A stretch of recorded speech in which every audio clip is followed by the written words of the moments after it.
Amoka, the girl child. In the small, vibrant village of Umuadik, nestled in the heart of Nigeria, lived a young girl named Amoka. Amoka was the eldest of 5 siblings, growing up in a household where the days were long and the nights often echoed with the pangs of hunger. Her family had always struggled with poverty, but it was particularly severe after her father, a hardworking farmer, fell ill and could no longer work the fields. Amoka's mother, a resilient woman, tried her best to make ends meet, but the meager earnings from her small vegetable store were not enough to feed the family and pay for her husband's medication. Amoka, just 13 years old, knew she had to find a way to help.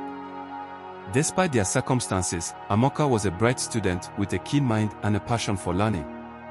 Her teachers often praised her, saying she had the potential to achieve great things if given the opportunity. But opportunities were scarce, and education alone couldn't fill empty stomachs. One evening, as Amoka was helping her mother prepare dinner, an idea sparked in her mind. "Mother," she said, "what if we sell more than just vegetables? People in the village need other things too. Maybe we can sell homemade goods." Her mother looked at her, weary but curious. "Like what, Amoka?" Amoka thought about the local market. "We could make and sell things that people need every day. Soap, for example.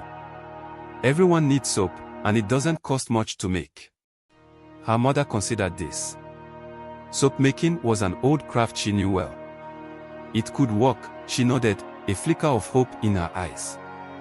The next day, Amoka went to the local library, which was little more than a room filled with old books and worn-out chairs.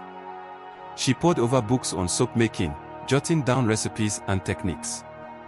With her notes in hand, she returned home and, with her mother's guidance, they began experimenting. After several attempts, they produced their first batch of soap. At the market, Amoka stood proudly behind their small store, now stocked not just with vegetables but with neatly wrapped bars of soap. At first, sales were slow, but word spread quickly about the quality of their product. The soap was affordable, fragrant, and gentle on the skin. Soon, people were coming from neighboring villages to buy it.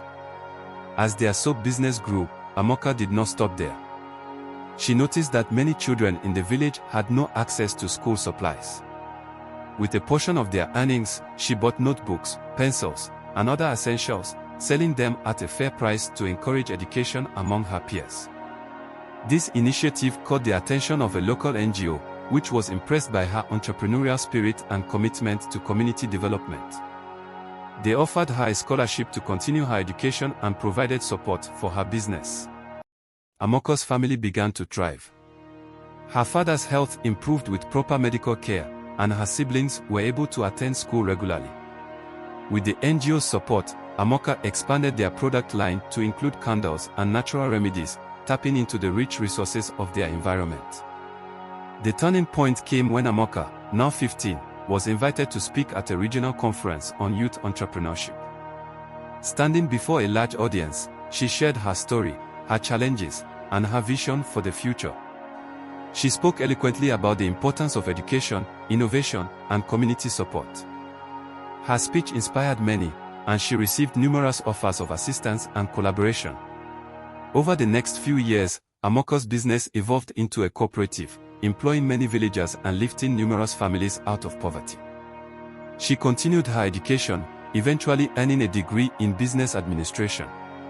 She used her knowledge to further empower her community, establishing a training center where women could learn various crafts and business skills. Amoka's journey from a girl fighting poverty to a community leader was nothing short of remarkable. Her determination, intelligence, and compassion had transformed not just her family's fortunes but the entire village's future. She had become a beacon of hope and a symbol of what could be achieved with resilience and resourcefulness. In Umuadik, the name Amoka became synonymous with possibility and change. She had proven that one person, no matter how young, could indeed make a profound difference. And so, Amoka's legacy lived on, inspiring generations to come to rise above their circumstances and dream of a brighter future. So this is the end of my story.